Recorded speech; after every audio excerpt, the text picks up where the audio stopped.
Hello learner, my name is Vignesh Viren and I'm an English language trainer. This video is a part of a 2-minute series titled Words We Want, where we try to add new words into a vocabulary in an effortless fashion. So let's get started. Today I have a word in my hand. Literally, I have today's words in my hand. I want you to have a close look at this. If you notice, there are certain areas in my palm which is rough and dry. I've always wondered how to call that. We will learn that today. This is called callous. Split that word into two parts for pronunciation. Callous. Callous. Give that a good try.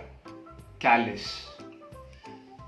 Now, the meaning of the word callous. Callous refers to hardened areas of skin in your body. It could be in your palm, feet, ankles, right?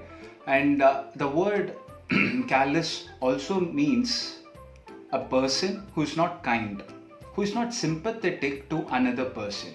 So there you go. That is all about the word callous. If you have learned that today, consider liking this video. Recommend this video to a friend who will be interested in knowing what callous is.